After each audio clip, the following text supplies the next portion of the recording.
You can hear me? Yes. You can hear me? Yes. Oh, I'm hanging up. Fine. All right, now I have to fix my mic. Well, no, I don't have to. This could be far if I want. Oh, you can hear me? Yes. Oh, well, good evening, everyone. Welcome to Environmental Coffee House. We had a little technical difficulty, but we are here. How is our Yes, we sound, are. guys? How are you all? Jennifer! Cool under pressure, Sandy. Cool to the last. I don't believe how you fixed that right at the last second. We thought we were going to have to communicate like with me being on the telephone or something. It was just ridiculous. Yeah, and it was, it wasn't Jennifer's end, it was my end, and it was a click that I didn't see in the software, and the whole time I made her crazy. The whole time. Welcome back, Jen. We really missed you. Oh my God, I missed you. We've got a great group out there. We have a great group out there. Now, you can see all the articles, but you just don't have the beginning one, which is the Right. Okay. Oh, All right. yeah, exactly. And I'm going to let you actually read this one. It's a very powerful article that Sandy is going to read, and I don't even know the title of it because I only have it in the text, right? Yeah, and it was on Facebook, but I found the guy on Facebook, and he wrote it, Ernest Leonardo Meyer. And I found it actually on Jan's group, Climate Change, Facts and Consequences. And it was quite well, it blew me away. So that's why, I'm sorry, I still have my neck brace on. Let me take this stupid thing off. That's okay. We needed the neck brace today. I need it to work, but okay. Oh sorry, God, guys. I hate wearing that thing when I'm on here. I forgot all about it. Hello, everyone. So, Jennifer, why don't you tell us your adventures? Absolutely. Let's do it. You want me to give the 36,000 foot overview? Sure. We have all of this stuff ready. Yep. Oh my God. All right. So we have an article from EOS.org. Arctic ozone loss brings warming to the near surface. That's going to be pretty interesting. New research confirms that ozone loss over the Arctic can lead to widespread warming near the Arctic surface during late winter and early spring. So we're going to take a look at that. That's just come out. Brand new, hot off the press. Hot off the press. Time Magazine, actually my dad gifted me Time Magazine, and the whole focus of Time Magazine this week is climate change. It's kind of amazing. So we're going to actually take a look at Time Magazine. After visiting both ends of the earth, I realized how much trouble we're in. Yes. No kidding. Time Magazine. Right? Absolutely. Yeah, Time Magazine. And then we have something from Newsweek. All these mainline publications, Sandy, they're all getting on the bandwagon here. They are. Looks like everybody has woken up and smelled the coffee. Yeah, kind of finally, don't you think? I mean, they kind of know. I mean, we talk about the ice, and we sure know. Yeah. So this one from Newsweek, Arctic hotspots from Siberia, wildfires seen from space as Russia burns. Lovely. And it's pretty scary. Siberia is really scary. It's so huge, and it's all like permafrost. We know. Yeah, we know. Hi, Dwayne. Oh, sorry. And then we're going to jump over to the High North news. This is the High North Tour 2022, a journey along the new Iron Curtain. And because they're back, the beavers are back. The beavers are back. We got our Ruskin University gets $500,000 £500,000 for Arctic beaver study. So we'll tell you about the Arctic beaver study. Yes, and that's pretty much it, Sandy. That's it. Yes, we have a lot, but Yeah. I'm going to start, guys. I'm going to just quickly say hi to everybody. Earl, Dwayne, Poppy, Hans, yeehaw. I mean, we've got Die 42, Kim, and Kim, thank you for moderating. Everybody, Bila, we've got a full house. So we're going to start with this amazing. What I did was I took it from a post from Facebook, wrote to the guy and said, "Could I please use this?" And he was said he would be honored. So I changed it into a Word document and I made it easier to read. And I'm going to read it. And then we're going to talk about this, all of us, because I really want to know what you guys think. Okay. So here we go. Recent revisions to Arctic sea ice predictions indicate a near extinction level, a near extinction event between 2030 and 2055. Now, typically, you know that we usually don't ever talk about dates or times or make prognostications. So this is not something we're saying to you that it's like a prognostication that this is going to happen. All right. But it's so good. This article's so good. All right, here we go. Amidst the bickering of the hour on wars and gas pump prices, humanity continues to ignore the fate it is making for itself with such insanity. It appears we have reverted civilization to the level of intelligence frequently attributed to religious primitivism in the Dark Ages. The complete loss of Arctic sea ice will herald a near extinction event that will benefit a few nations such as Russia and Canada, but will otherwise wreak such havoc that many millions will die. The wiser among us can only sigh that current climate action has only brought us another 25 years at most. Even while the complete destruction to our ecosphere could still be upon us in only 8 years. The first reaction to that of most on social media is immediately to write a 7-word insult without even having read this far. So I'm obligated to introduce myself as an Oxford scholar majoring in philosophy, psychology, and politics. My specialties are the philosophy of science, natural law, and artificial intelligence. I worked in Silicon Valley for AT&T, Intel, Comcast, and Apple, and we are going to get him on here with us, Jennifer. Mark my words.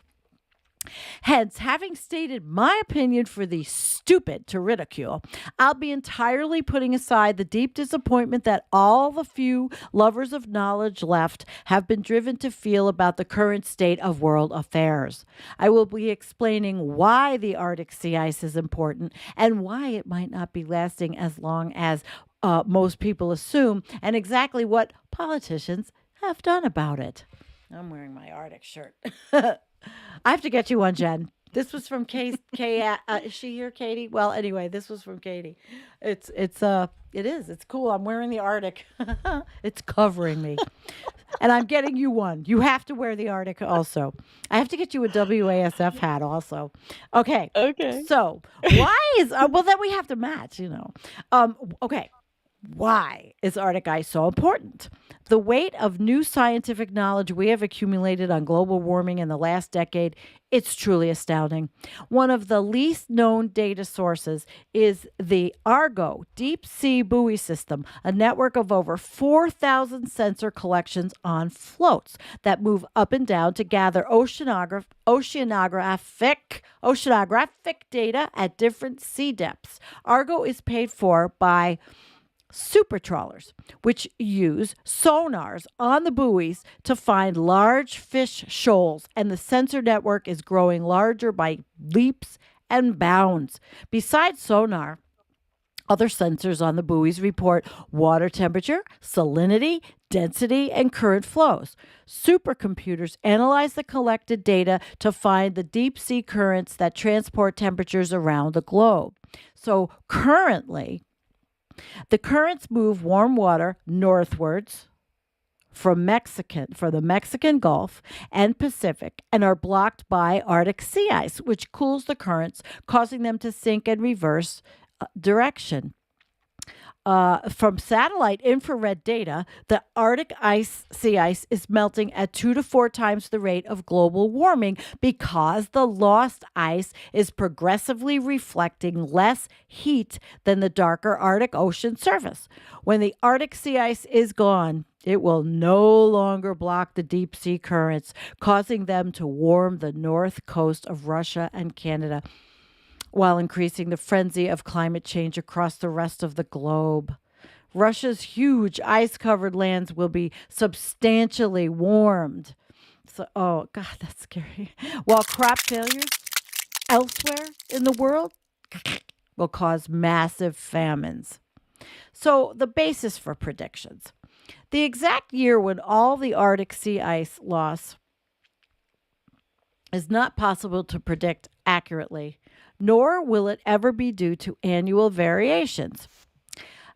We won't even know the year beforehand when the entire Arctic ice will be lost. We do know. When all the Arctic ice first melts, it will be around the second week of September, which is the height of Arctic summer. After that, it's impossible to gauge how much the ice mass will recover in the following winter because the ocean currents and atmospheric jet streams moving temperature around the globe will change wildly. Meanwhile, scientists focus on near and far predictions. Near predictions are completely based on rate of ice loss patterns from empirical measurements to the current date. Far projections take into account the hope for, get this one, the hope for reduction in greenhouse gas emissions in the last round of decisions in the Paris Accord. Now, the near prediction. The National Geographic reported in 2020 on the results of the most sophisticated super computer calculations yet on satellite, Argo, and weather station data, which was published in an incredible but complicated Nature Journal article last year. It's not an easy calculation because older ice is more compact and it melts at a slower rate. But with satellite data since 1979 recording summer ice loss over 4 decades, estimates of the ratio of old to new ice at different times of year is becoming very accurate, albeit different results do accrue from different methods of calculation. The Nature article describes how they were combined to provide the most reliable estimate. The data analysis found that the newer, faster melting ice is replacing older ice at a greater rate than previously estimated, moving the near estimate of Arctic sea ice loss to September 2035. Revision to the near prediction.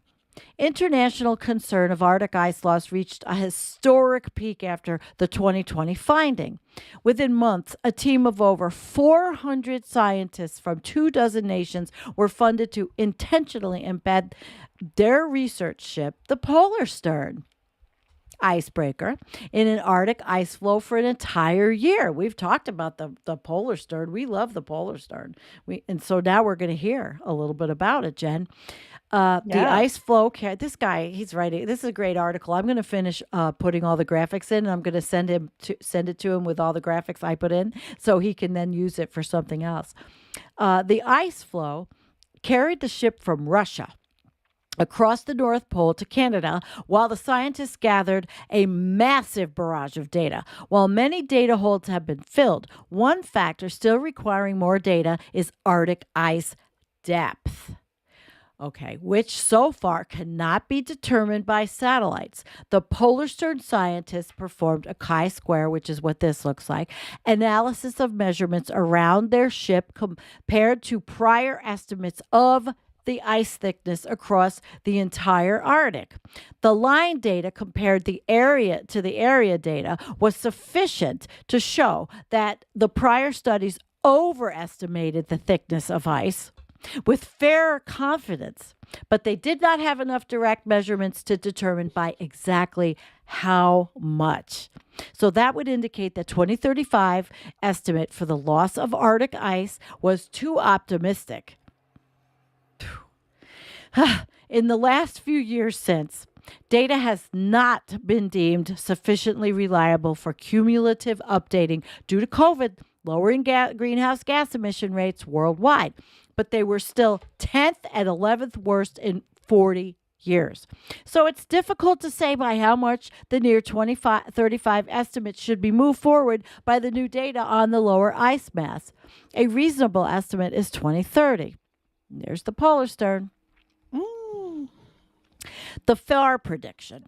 Simultaneously, the FAR estimate for complete Arctic ice loss, previously at 2070, was moved forward to 2060 last year for two reasons. Oh no! Trump and the 2021 Paris Accord gathering. In general, reductions in carbon emissions are most influenced by cooperation between China and the USA. China creates the most emissions globally at 28% of the total compared to the USA's 11%. However, the USA's population is only 329 million compared to China's 1.42 billion. So China has the most people. And this little one was from 1994, but 2020. So it's really grown. India has 945.6 million, or in 1994. So it's just gone up, So hence, I found this little graph because I thought it worked well with his little post. Hence, in China, each person emits 56% of the emissions of each person in the USA. And that means the USA's actions on emission control are more important. So here's the third one. Let's see. Can I find a good one for this? What do you think? Here we go. Here's Trump. There. He's a drip. Trump gets his own section. He gets his own section in an article on climate change because of his withdrawal from Paris Accord and also his trade tariffs on China, which have deeply spoiled the relationship between China and the USA. And there we go. There's the guy. There's the wonderful guy himself. Oh, yeah. We just love that fucking asshole. Okay. So besides Trump's impact, China fully cooperated and has kept all its commitments with carbon emission reductions in the 2015 and 2018 Paris Accord meetings, closing over 300 coal power stations. It was previously willing to consider more reductions, but after Trump withdrew from the Paris Accord in 2020, it said it was no longer in a position to make further commitments than it already had. Because even with Trump in office or out of office, the Republicans could get into office again and exploit the significant fiscal sacrifices China would have to make for further reductions. Which is entirely true. If Trump or one of his family get back into office, they will remove even more environmental control laws. China is so fed up with Trump's quibbles about money, it feels it must refuse to change any political policy that causes it to lose revenue to the U.S. at all. So China did not feel bad about being put in this position. They did. They felt bad about being put in the position. So it did promise not to start any new coal power stations in China or finance any coal power stations overseas as an indication of goodwill and the desire to do what it could without handicapping itself. But it was not going to let the USA gain fiscal power at its fiscal loss. It said the USA would need to make a permanent commitment first. Thus, we can only hope for a supermajority to pass a constitutional amendment that prevents a U.S. president from reversing climate actions in the future, in 2024, because that is the only permanent commitment we can make within constitutional law. Otherwise, with the current situation that Trump made, there is no way to reduce emissions fast enough to save the Arctic sea ice without bankrupting the U.S. And when the Arctic sea ice is gone, the finger points squarely at Trump. Oh, boy. COP and war. The 26th Conference of the Parties, COP26, international climate negotiations convened in Glasgow in November 2021. At COP21 in Paris, countries had agreed in 2015 to update their individual climate targets 5 years later, but COP26 was delayed an extra year because of COVID 19. Yeah, remember that? The whole mess. That postponement contributed to the widespread advance billings that COP26 indeed would be an extremely important event. And so it was. Ooh. Outside the three main superpowers, the Glasgow negotiations yielded incremental but insufficient progress towards meeting the Paris targets. India pledged to reach net zero by 2070 and Nigeria by 2060. And 141 countries covering 91% of global forested area agreed to halt and reverse forest loss and land degradation by 2030. More than 450 financial institutions across 45 countries pledged 130 trillion of private capital to transition the global economy to net zero emissions by 2050. Now, 103 countries responsible for close to half of global methane emissions pledged that by 2030 they will reduce the emissions by at least 30% from 2020 levels. However, the three superpowers have significantly failed to make any progress. They are not. Putin's only contribution was to question the target temperature increase and ask why it couldn't be higher. China is stalled, as described above, and Biden has since completely reneged his commitments on greenhouse gas emissions by oil production due to the sudden rapid increase of energy costs caused by Putin's provocation of sanctions by invading Ukraine. Political quibbles over the war have completely drowned out more sensible voices on the long-term fate of the planet, who rather than playing into Putin's hands, who may even have started the war as a covert attack that weaponizes global warming to his advantage and the West's loss, while claiming it's not his fault because he only provoked the sanctions which other nations enacted for starting a war. So the outside estimate was 2070 after COP21 conference and had moved forward to 2060 after COP26. Since then, the abandonment of climate action and focus on war has shown far less commitment to climate change than we had hoped. Until political conditions change again, a fair outside estimate is 2025. Wow. There you go, guys. And that deserves this. We're scared. Yeah. Pretty scary, huh? All right. I was going to play that in the beginning. So tell me, Jennifer, digest it. Yes.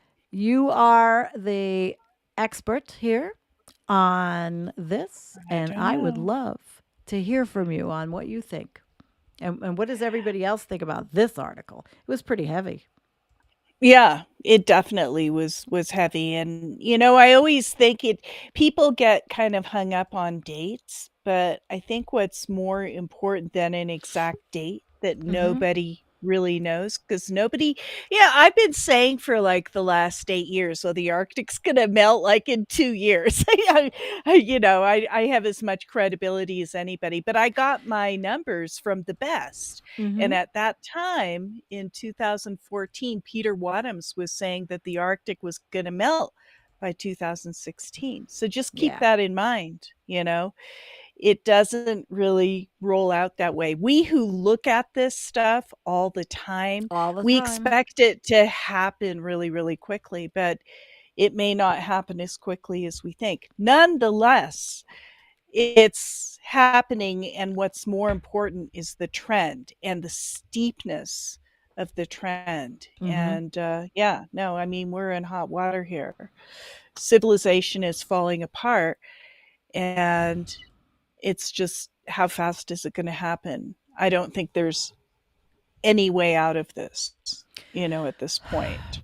Well, I'm going to, because everybody's very invested in this conversation, I'm going to keep, before we go on, maybe we should do a couple of comments, because This was quite the piece. And Ernest, I don't know if Mhm. you're here, but I would love to have him come on and talk about how he got to that. I mean, it was only a Facebook post. I made it into an article, and I think I'm going to finish it and make it into something he can really use. Mhm. Um, Jean's laughing. She says, haha, Putin invaded Ukraine because he wanted to promote the climate crisis.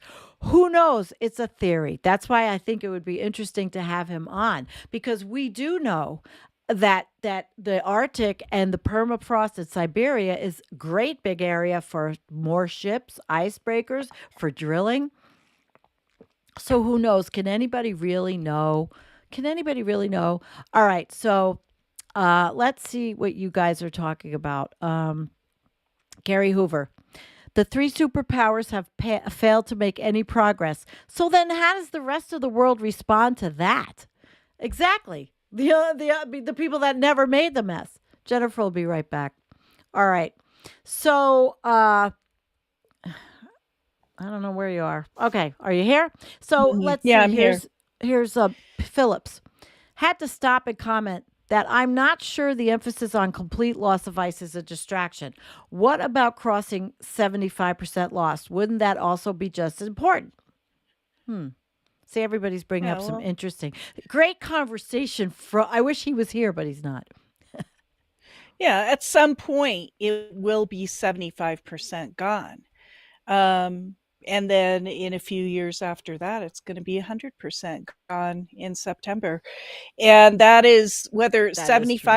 So, 75%, whether it's 75% gone, it's still going to have a huge effect. It's already having a huge effect on the jet stream because of the temperature change, because the temperature is raising in the Arctic due to a variety of factors. And yeah, that is screwing with the jet stream, and we're having huge loops in the jet stream that are affecting the weather. there's So I mean, actually a graphic.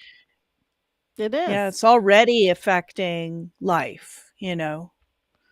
It's already But affecting yeah, everything. at some point it Every will be single thing. 75%, and at some Mm-hmm. point after that it'll be 100%. It's just a matter of when. Right. And we don't, again, we don't prognosticate and, tell all the time and all that. Here's that picture, Jennifer. I had it right. I wanted to bring it up. See it? Hmm. It's So that's the this was ocean, what, yeah. yeah, this was what he actually had. It was just, that's all he had, was showing the Yeah, warm, shallow current. And that was all it was. But sure, I thought it was, sure. interesting to bring up that was what he had put with his article and that I Yeah, forgot to put in his article. Figure that, right? But yeah. we certainly got a lot of discussion on this one. Um, let's see. This is real stuff. Astrologer, climate witness. Hi, you made it. This is real stuff. I appreciate those who tell it like it is, and his dates. They're not exact. He's just giving a guideline. Exactly. Mhm, But the thing is, I think, he brought up issues that are really interesting to me. Anyway, um, mhm. Yeah. yeah, let's see. We would be totally blind And without all these. also Go ahead. I think the section about Trump and Trump withdrawing from the Paris Accord, Uh-huh. well, that's a direct, you can see how China acted because of that, and they were less serious about their goals and meeting their goals because Trump, Yeah. is why should we do it? Well, yeah, they didn't want to do it. They didn't want to do it. And so, okay, let's see here. I have a question from Rich Diana. Hi, Rich. And this is to you, Jen. What's your honest estimate of NTHE's arrival, Jen? More or less than 20? Rich believes less. Oh, that's so hard. Yeah, so hard. Thanks a We, lot. yeah, right. Thanks a lot. Thanks, Rich, for putting Thank you her on so the. much for asking that big question. I Okay, hey, really appreciate it. Rich gets the flush. We love you, Rich.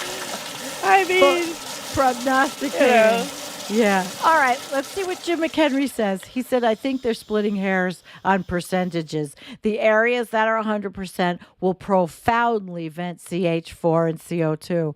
Aren't we just the most uplifting crowd. But this was we wanted to spur conversation. We're getting it.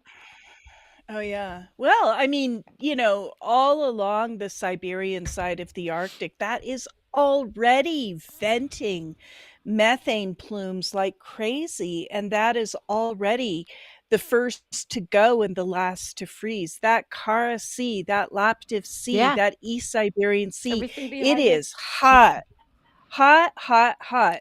And it Yeah. is not freezing anything like it used to, No, as all the it's shipping cracking. traffic that goes right by there will pass. All that ice is cracking. Nah.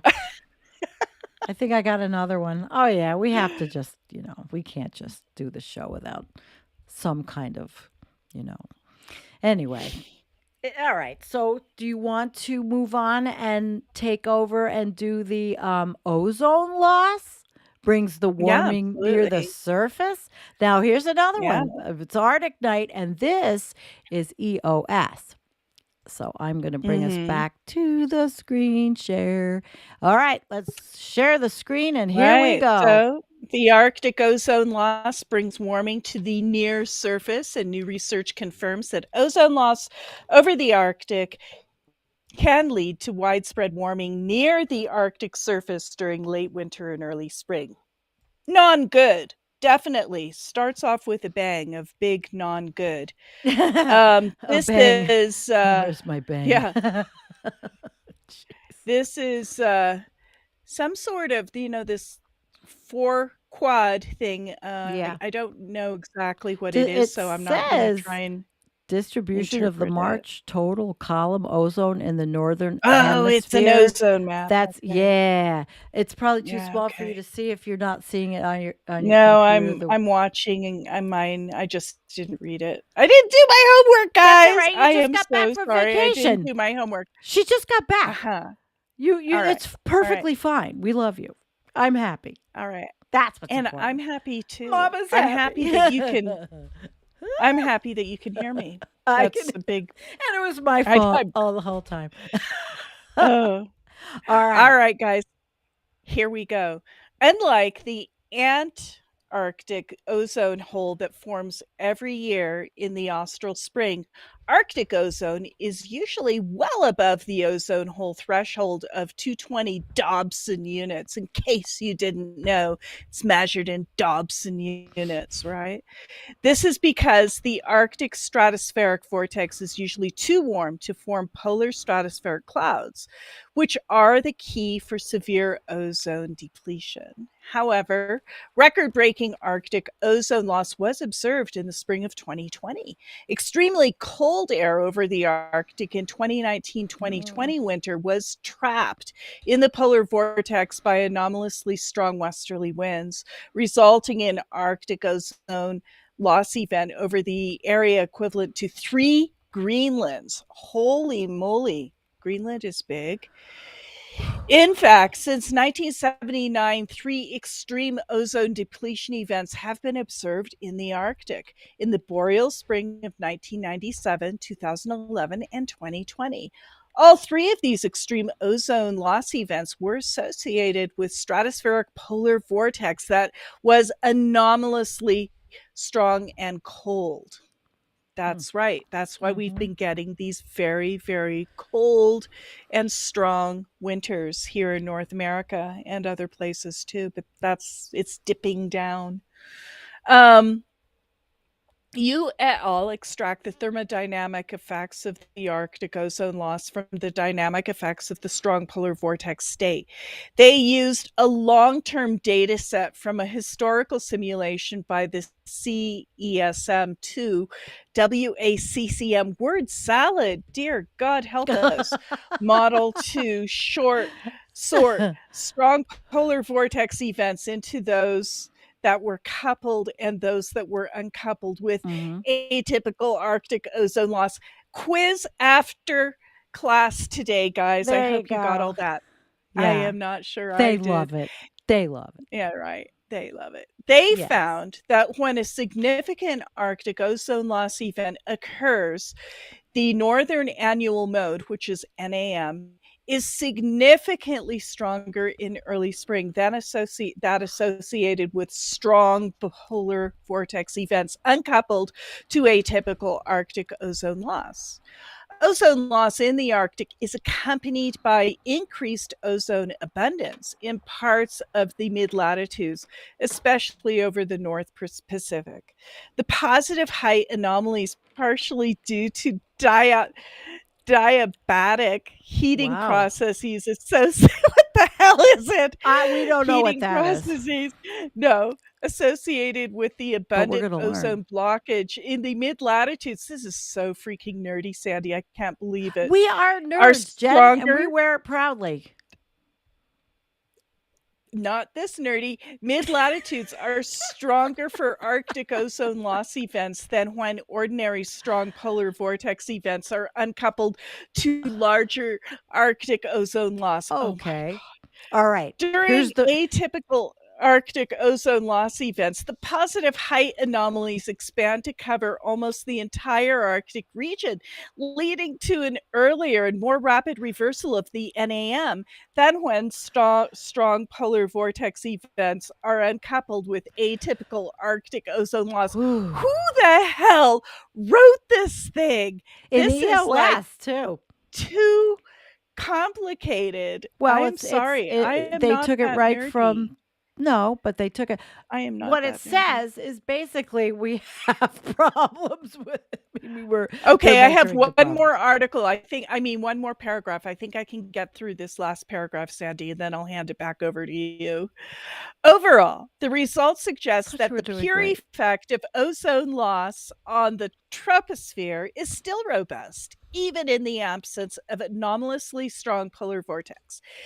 This research also finds that the effect of Arctic ozone loss on the stratosphere troposphere temperature variability can be explained by the geographical redistribution of where solar shortwave radiation is absorbed by ozone. In contrast, for Woo! ordinary strong polar vortex events uncoupled with typical Arctic ozone loss, the direct effect by the thermodynamic processes and the corresponding near surface temperature anomalies are much weaker and less significant. Test now. Ah. Okay. Oh my God. Okay. But That we was a have mouthful. atypical ozone loss. So there you go. We've got All problems. right. And We got anybody that's problems. out there with us that is more inclined, Paul probably would do very well with that article. He'd probably read the study. So we are going to move on to Time Magazine. You sure you don't want to do the Yes, Time we are. Magazine or are you too exhausted? You need a cigarette and a I'm beer. ready to go. Actually, that just really revved my engine. I wasn't going to have a nervous breakdown on a live show. So, yes, it just, No. that which does not kill us makes us stronger, Oh right? yeah, that sounds good. That yeah, Yeah. I like that one, Jen. Well, this Yeah. article, I think really this is a really good one because it's in time. I mean, look at the name of it. You want to tag team this? Sure. We'll tag team it. All right, we're going to All tag right. team this article. And after visiting both ends of the earth, I realized how much trouble we're in. Time magazine, that's pretty mainstream. So EOS, Very yeah, this mainstream. EOS one, forget it. That's science news. That's too much. But now we've got time. This is sitting in doctors' offices. Maybe somebody will That's pick it right. up and say, "Holy shit. Wow, this is real." And I have no idea what that little black box is, but it popped up with Time magazine every time. So, Mhm. I'll read first and then you read second and we'll Mhm. tag team, guys, and All right. nothing on earth compares to the icy sweeps of the planet's polar extremes. It's why perhaps explorers and scientists who have been there often seek more distant analogies. Describing the pole's austere swaths of frozen terrain, in lunar terms, unworldly with their slimmed down palettes of white, black, and icy blues. Home only to the most exquisitely adapted organisms, the Arctic and Antarctic are largely lethal to humankind, unforgiving with their dark winters, harsh winds, and violent cold. Yet these remote, inhospitable places have more impact on our lives than almost anything closer to home.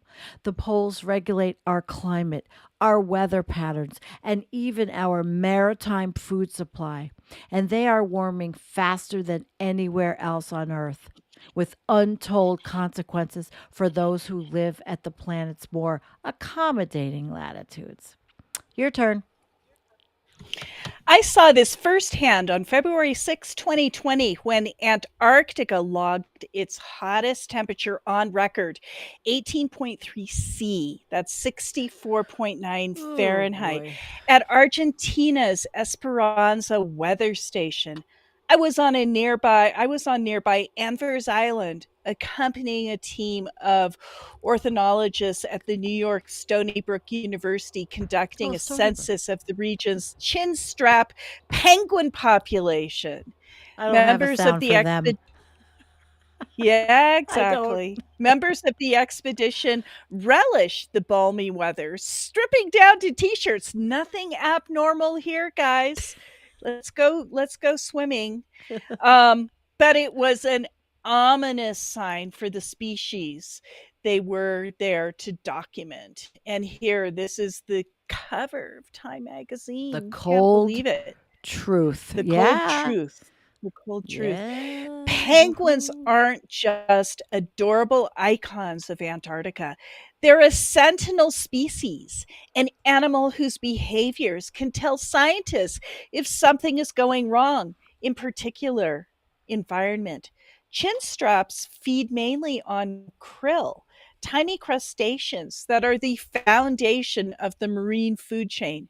Almost every animal in the ocean eats either krill or something else that eats krill, all the way up to tuna that ends up on our dinner tables.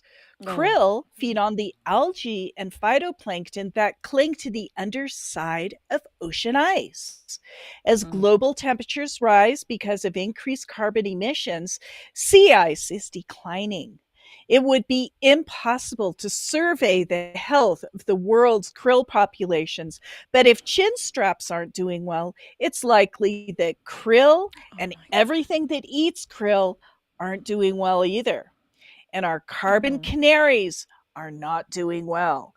The Stony Brook researchers found that most of the chinstrap colonies had declined over the past 50 years, some by half and others by 77%. This is so We can wring sad. It is so sad. Because when We people can have wring fish our tanks, they feed them krill. I I guess you're know. not going to have fish tanks anymore. Oh well. We can wring our hands over the looming loss of a charismatic species, but Save the Penguins Use Solar doesn't go far enough as a slogan. It doesn't fully encompass what the loss of this penguin species portends for the future of humanity on this Mm. planet. Climate change moves so slowly as to feel almost imperceptible to us. What difference, after all, does a fraction of a single degree make on our day to day lives?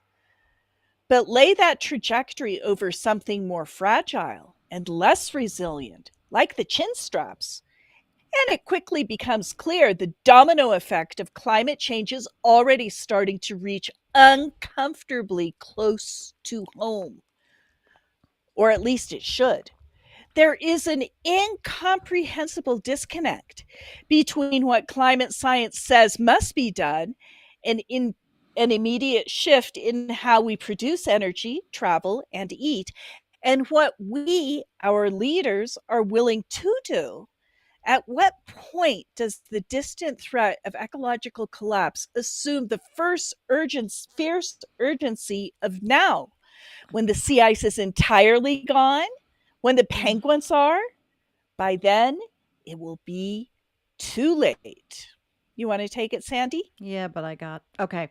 I was just looking at her thinking, I can't wait till we can go on a trip like that if we could ever go on a trip like that. When I read this, I thought, my gosh, I can only dream. The Arctic is nearing the tipping point. Nearly 5 months after Antarctica's high temperature record, the Siberian city of Verkhovsk reached a searing historical high of 38 C 100.4 F on June 20th, 2020, heralding a summer of extreme heat and wildfires in a region better known for ice storms. Overall, 2020 marked the hottest year on record for both poles, and both the Arctic and the Antarctic saw precipitous declines in sea ice. When there isn't enough ice to reflect the sun's rays back into space, the heat is absorbed by the dark ocean, accelerating rising water temperatures and ice melt, altering ocean currents, weakening jet streams, everything we talk about, Jennifer, for how long? And changing wind patterns. The effects ripple through the global ecosystem, manifesting in greater drought, heat, flood, and storms. What happens in the Arctic doesn't stay in the Arctic. Now, that you can get behind. We've been also saying that forever. Admiral Carl L. Schultz, Commandant of the U.S. Coast Guard, told me on September 21st.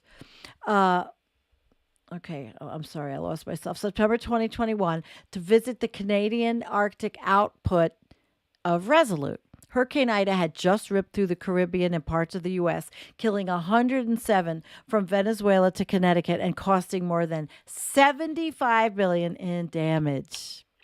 So while Resolute seemed worlds away from destruction left in Ida's wake, the two were opposite sides of the same coin, Schultz said. Ida was a tropical storm that exploded into a hurricane with little warning, the kind of rapid intensification caused by a warming Arctic and a harbinger of things to come. What happens at the top of the planet matters to everyone on the earth, but it matters most to those who live there. A lack of sea ice exposes vulnerable shorelines to rapid erosion, forcing indigenous villages that have lived in harmony with the Arctic's extreme for centuries to relocate inland. Hunting for seal and walrus, polar bear, a mainstay of native Arctic traditions and subsistence survival, is not possible without winter's thick slabs of ice. For many communities on the edge, the loss of sea ice spells cultural disruption as well as dislocation in a preview of what global warming, if left unchecked, will eventually bring the rest of the world. Take it away. A few weeks after leaving Resolute, I traveled to the village of Unalakleet on Alaska's northwest coast to meet Lorelei Ivanoff, an Upaic climate activist. Ivanoff's home freezer was full of the wealth of the Arctic, Alaska's short summer season: berries, tundra greens, wild rhubarb, salmon Mm. caviar, caribou fat, and bear meat. The only thing she doesn't have is the food that sustained her culture for generations: ugruk, or bearded seal. When a seal is harvested, every part of the animal is used, from the fat to the skin to the intestines. It anchors the hunter in a community ritual of sharing and respect for nature. When Ivanov was a child, ice formed in the early fall and stayed deep into the spring. These days, she wonders if she will see ice at all in coming years. Quote, colonization and assimilation have taken away so much, Ivanov told me, including language, dancing, ceremonies that bound the community together. All that is left is the native food tradition. And now climate change is taking even that. She Mm. watched her 3-year-old son play on the floor as he took a toy boat on an imaginary egret hunt. How much of his culture will he get to keep? A fundamental part of human nature is to want to bypass something onto the next generation, want to pass something onto the next generation that symbolizes our values, be it cultural tradition or material goods earned over a lifetime of labor. If my daughter inherits a damaged planet racked by heat waves, befouled with plastic tide, and Mm. witness to waves of migrants fleeing uninhabitable lands. What does that say about the value my generation cultivated in its dogged pursuit of perpetual growth? The science is Wow. clear. To prevent climate devastation, we must cut greenhouse emissions nearly in half by 2030 compared to 2010 levels. That Mm. means real sacrifice in the short term, especially for those of us lucky enough to live in a highly developed part of the world. At this point, prioritizing the climate offers a stronger guarantee for the future than continuing to accumulate wealth the way we have been. I came away from both polls with a mounting sense of frustration over global unwillingness to act in the face of certain doom, as well as fear. A warming Arctic is not just a warning, it has the potential to take us with it in its demise. Permafrost, the layer of permanently frozen ground that undergirds both poles, is a carbon bomb Mm. waiting to go off. As the soil thaws, it releases greenhouse gases, warming the region further and setting off a perpetual feedback loop. Scientists don't know yet if Arctic emissions are on par with a small developing nation or more likely another China. The South Pole's permafrost is trapped under the Antarctic ice sheet. If that melts away, we will have bigger things to worry about, like a 200-foot sea level Oh, rise. that's nice. We Just yeah. we tend to think of the Earth's polar regions as victims of our own carbon profligacy, Profligacy. profligacy, Oh, profligacy. oh, Not yes. a word you say very often. But No. if we push, yes, but if we push them past the tipping point, they will become perpetrators. Our polar regions protect life as we know it only as much as we protect them.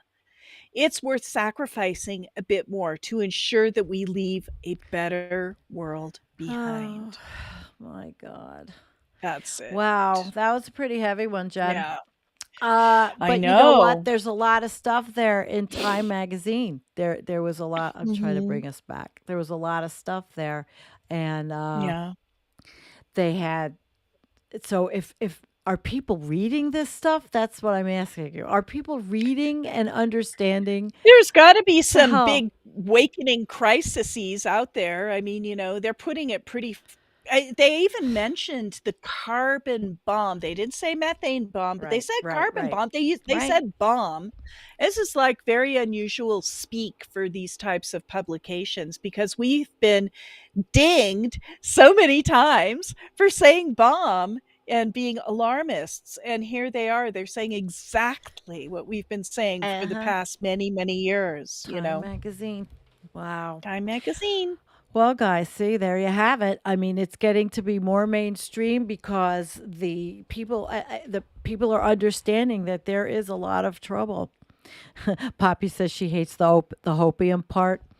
Well, there's always going to be. There's always going to be. And again, I don't want to say I hopium. I always wrestle with it because I still do the things I do. I mean, I'm not giving up on my daily life. Jennifer's not. Nobody is. We can do the Mm-mm. things we can do and understand, you know, yeah, see here. Uh, we had 400,000 folks in the street for the 2014 People's Climate March in New York City. We know it's the politicians that block action, which is what Ernest said in his article that we Mhm. read in the beginning. It is. Let's see what this No. old sage Joe at Time magazine writes in this terms. It gets difficult to avoid the truth of climate change. Yeah, well, it won't, but it won't be to those 70 million people that are out there that voted for Donald Trump or watch, Fox. I mean, we have a brainwashed populace.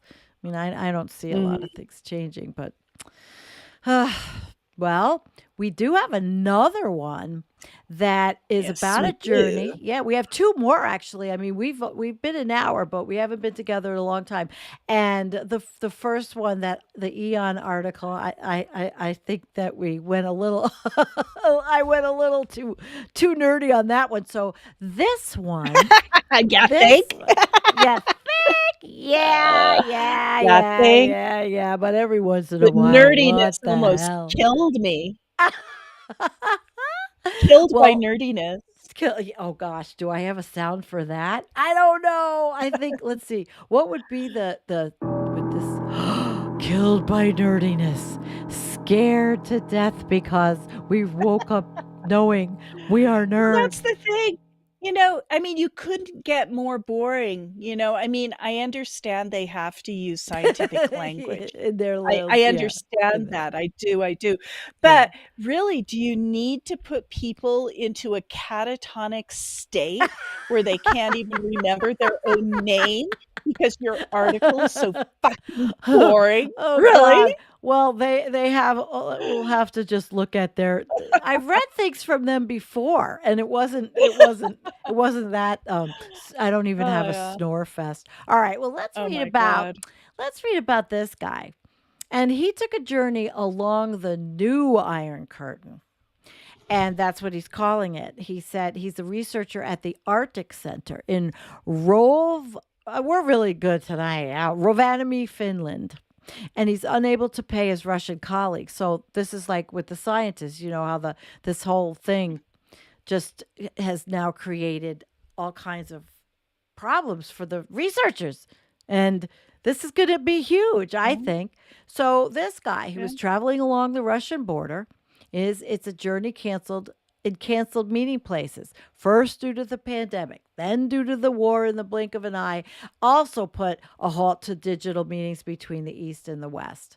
So that leaves neighbors on their respective sides of what most all resembles the Iron Curtain of Cold War. So this dude, his name is Mike Ripa, and he's been the leader of the Finnish Lapland since 2013. Looks down at his calendar that is almost void of any international agreements. It's about the Barents cooperation, about bilateral cooperation with colleagues in Murmansk, about the Arctic Council, and about the Northern forum, to mention a few. So it's a moral dilemma. Northern Forum is an organization consisting of 14 regions from Alaska to Siberia. Mike Ripa is its president, and he leads work about improving the livelihood for the people that live in the north. So 8 of the member regions are Russian, and all cooperation has come to a halt. It takes about a quarter of an hour to walk from Ripa's office in Rovaniemi, Finnish Lapland, to where I meet Bruce Forbes. He moved from the USA to Finland 28 years ago and is a legend in research cooperation with the indigenous people of Siberia and Russia. This cooperation has also come to a halt, much against Forbes' uh, will, if I am to interpret him. The worst thing, however, is that he does not get to pay his Russian colleagues and partners for work already, done.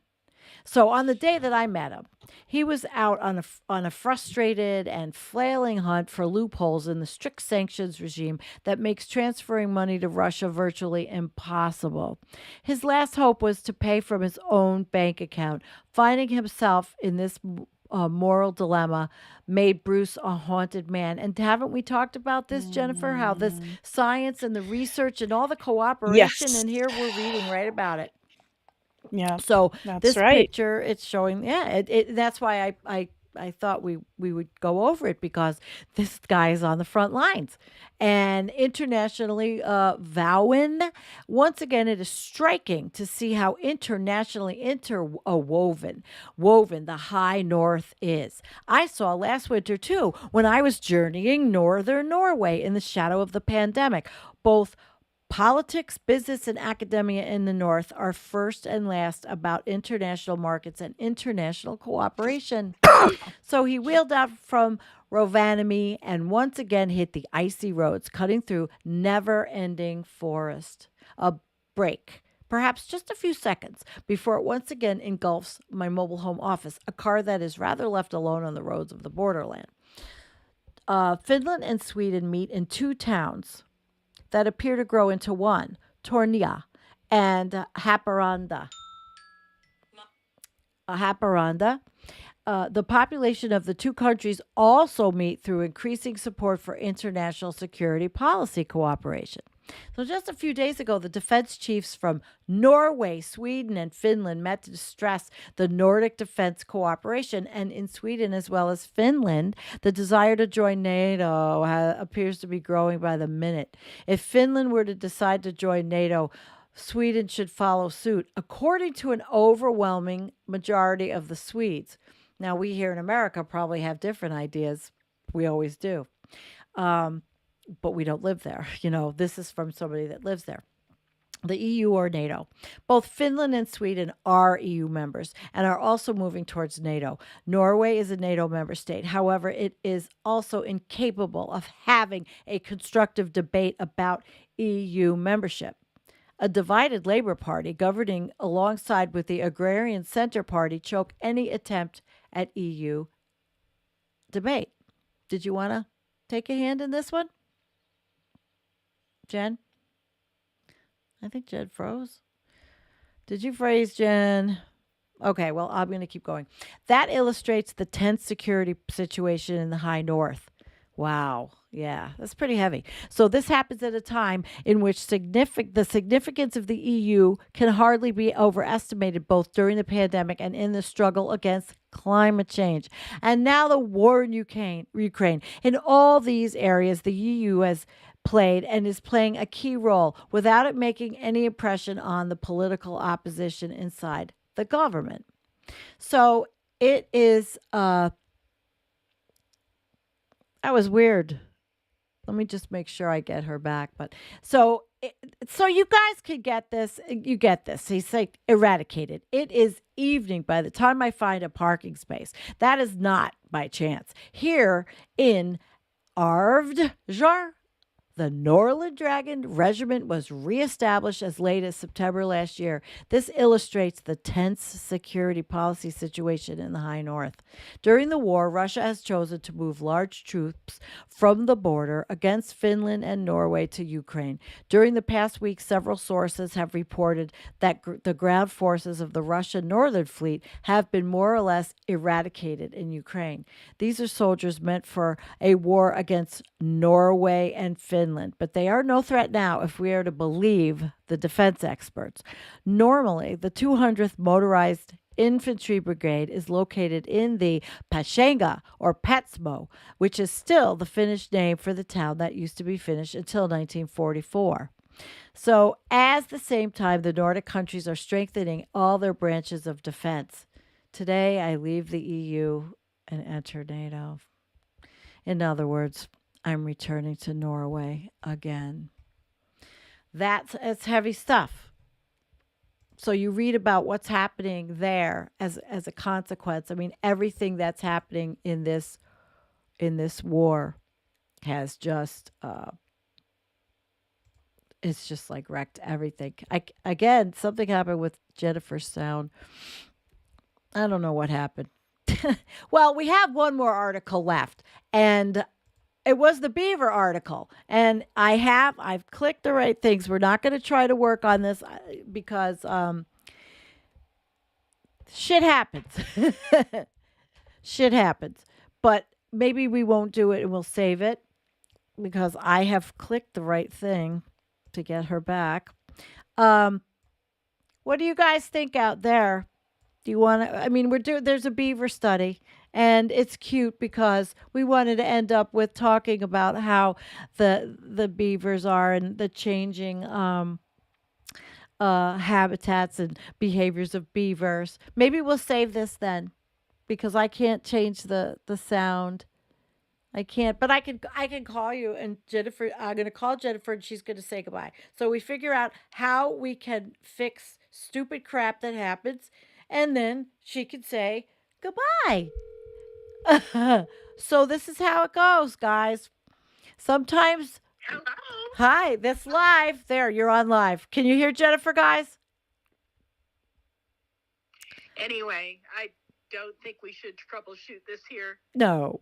Everybody look, the beavers are so cute. They are. Look at they're so cute, Jennifer. Aren't they adorable? Oh my God. Well, anyway, yeah, Jen is back because she's with me by phone. Hey, listen, we always have a workaround, no matter what. Jennifer, you want to give the little ending of our show tonight because we covered a lot of shit. We went from we started out kind of with politics and we kind of ended with it, but really we discussed the Arctic. Yeah, I mean, the biosphere continues to melt down. And here we are. And here we are. Here we are. Here we are as the biosphere dissolves, which I actually did not name our show tonight, which I usually do, because that's what we talk about. Almost everything, right, Jen? Mm-hmm. Yeah. Yeah, Gary says, okay, we'll save the beavers for later. We will. All right. Well, since we are over the hour mark, Jennifer, you want to give your usual bring up the rear? No, because I have a big gecko, and it's very hard to concentrate. All right. Well, I love you, Jennifer. I love you too. Don't forget to like and subscribe. And before we go, really quickly, I got all the stuff. I'll shut it off if you're not going to talk anymore, so there's no echo. You can just hear me. I'm just going to show the coffee cup. I got the stuff to ship, and everybody, you can't see it because I have the green screen on. Let me turn my green screen off for a second. You'll see how cute it is. Everybody see how cute it is?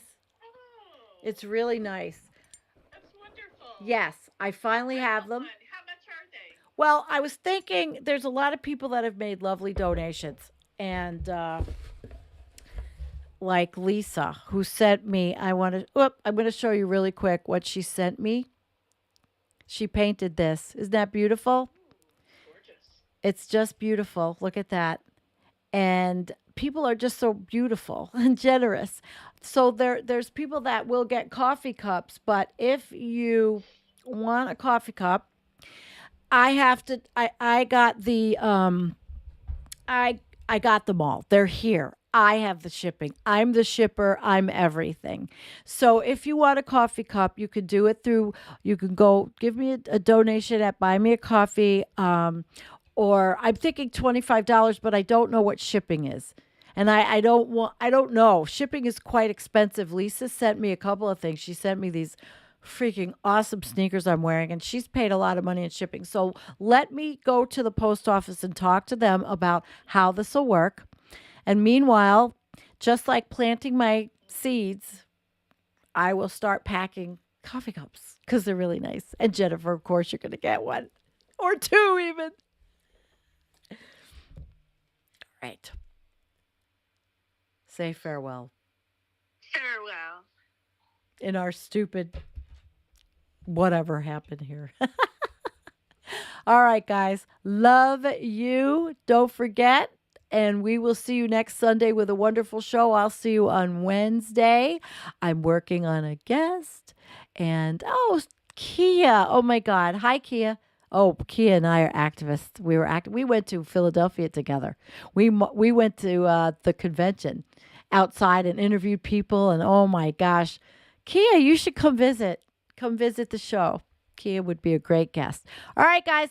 Good night. I'm done talking. I've talked enough. I have no voice left. I love you, Jennifer. Mwah. Thank you. Bye.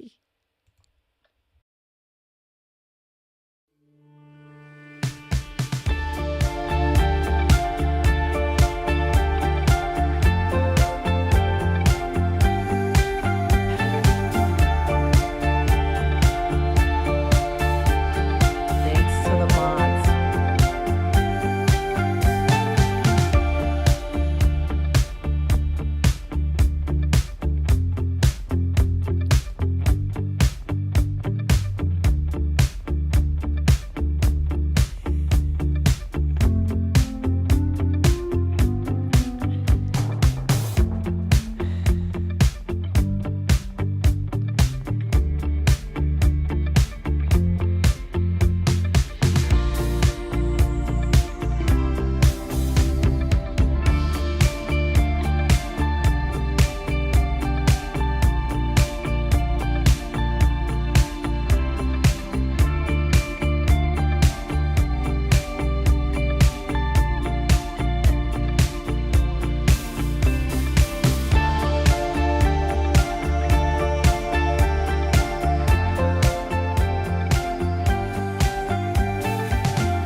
Sandy.